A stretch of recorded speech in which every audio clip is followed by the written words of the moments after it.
Alright, guys, welcome to lesson 5 of storyboarding with me, Raj.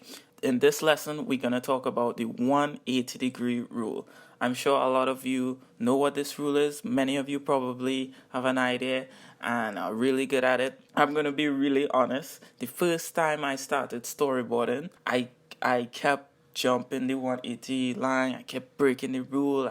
I couldn't really understand it the first time I started boarding, and my boards kind of really suffered from it. Every time I got critique from my storyboard mentors, they would always tell me that I keep jumping the line and then I have to redo the boards because I messed up the whole screen direction for the whole storyboard, and it was really frustrating. So I think that the 180-degree rule is a rule that you really need to study and practice a lot in your boards. So let's jump right into it. So what is the 180 rule anyways? Why do we use it? Why is it there for?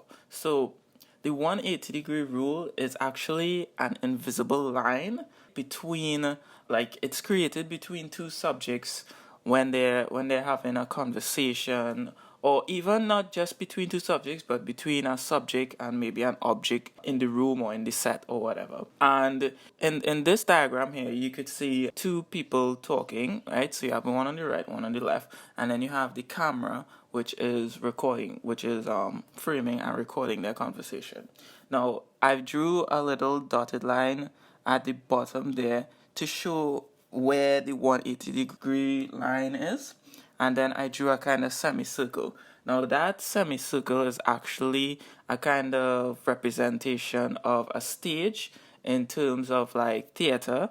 So let us say the camera is where the audience is sitting in a theater where the seats are, and they are looking at these two actors on the stage performing. So that's why I drew a little kind of a stage semicircle to kind of represent that. Now the 180-degree rule is a rule put in place so that you won't confuse an audience when you're shooting a film or storyboard. So the rule is basically that the camera is on one side, as you can see. The rule is that you when you start shooting a conversation, you have a character on one end, like here, and a character on the other. So in this example here, you see character 1 is on the left and character 2 is on the right of the screen. And in order for this to stay the same, the camera needs to stay on this side of the 180 line, right? So on the diagram above, you see the invisible line, you see the camera is on one side. And because of that, character 1 is on the left, character 2 is on the right. Now, if we break this rule when we are shooting the characters talking, or we break this rule while we're storyboarding, we'll get something like this, where we put the camera on the opposite end of the characters. So now when we actually record and we look through the viewfinder of the camera, we will see that character 1 is now on the right and character 2 is now on the left. Now, if when you're editing your scene or editing your storyboard and you put these two scenes together as compared to this scene, you'll confuse your audience, because now character 1 is on the left and your audience will be like, wait, how did he get on the left? Did he walk across? Did he magically appear on the left? Did they switch sides during the cut? I'm confused. And this could really confuse the audience. And the main thing it does is actually it pulls the audience out of the immersive story you're trying to tell. Because when you're a storyteller, you want your audience to be absorbed in a story. You don't want them to be distracted by any technicalities of filmmaking. You don't want your audience to be worrying about these things. And confusing them like this can pull them out. So, back to the first one. What you want to do is keep the camera on one side while you're shooting. Now, your characters can switch sides, but you have to show them switching sides. You can't make them switch sides in a cut. So what you would do is you would have, let's say you wanted character 1 to come to the right. You would have character 1 actually walk onto the right, walk towards the right, past character 2, all in one shot. So you're actually showing the audience that, hey, this character is actually moving past character 2 and into the right side of the screen, as seen here.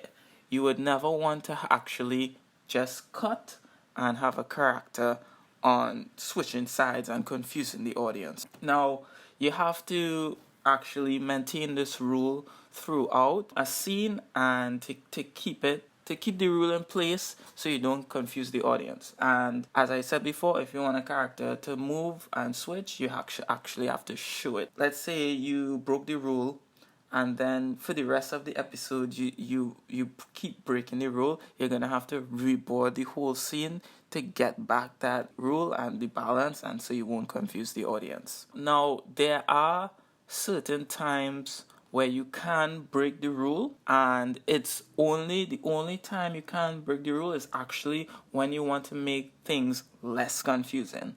So let's say you're following the 180-degree rule and you find that, hey, this seems confusing, or I can't show something clearly. Then you break the 180-degree rule. And there may be certain instances where you need to break the rule, but only break it so that you could be more clear or less confusing. Now, the 180-degree rule is pretty simple when it comes to 2 characters, but when it gets to like 3 or more characters talking, like in the example here, you're not gonna just get one line, right? You're gonna get, like, in this case, you're gonna get 3 invisible lines with 3 characters, right? And this is where things start to get a little more technical, a little more confusing, right? But we're gonna break them down right here, right now. So, character 1, character 2, character 3. All of these 3 guys having a conversation, and we have the camera right outside the invisible number 3 line. So, in the viewfinder, what we're gonna see is at the bottom here, the diagram at the bottom here. The camera is closest to character 1, and then maybe character 3, and character 2 is probably the first character away. Now, when you're shooting conversation between 3 characters, the best thing to do is to group 2 of the characters and to leave one of the characters on the other side of the screen. So in this example, we have character 1 and character 2 on the left and character 3 on the right.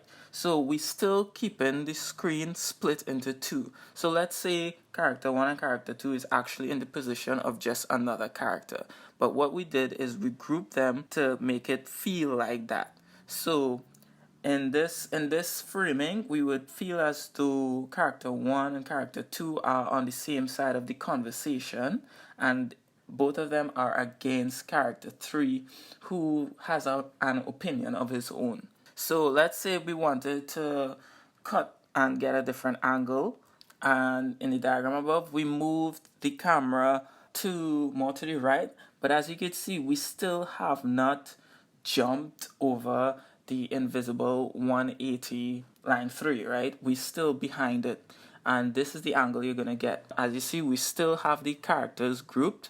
Character 3 is still by himself, and character 1 and 2 are grouped together on the left. So we are keeping screen direction. So basically, screen direction is basically having character. Let's say a character appears on the right side of the screen, we're going to keep him on the right side. And if a character is on the left side, we are going to keep them on the left, so we do not confuse the audience. So, guys, the 180-degree rule is really, really complex at first, and it may take you a while to get used to it. Once you keep practicing, once you keep storyboarding, it'll come eventually, and screen direction and all these complicated things, and you won't even have to worry about actually thinking about these things. They'll just come so naturally to you when you're doing your boards, and you could focus on your story and more complex things. So we're gonna move on to the assignment for this lesson, and it's gonna help you practice the 180-degree rule. So let's move on to that now. Okay, now, so here I have a scene that I just made up with 2 characters in a kind of really sketchy building here, and what I want you guys to do is to use this scene, and I want you to create as many different shots as possible that you can within the 180-degree area. So as you can see, I put just 3 cameras in there, and these are just samples of where you can place the camera to get a shot, right? So what I want you to do exactly is, like this example here, what I did was I placed the camera behind character 2, and I created this wide shot of the 2 characters a bit over the shoulder of character 2. And this is just one shot you could create within the 180-degree rule. Now I want you guys to create as many different shots as possible. It could be a close-up, it could be a wide, it could be medium, it could be a 2-shot. I just want you guys to create as many shots as possible within the 180-degree rule using this sample scene of characters. So I hope you guys enjoy this exercise, and see you in the next class.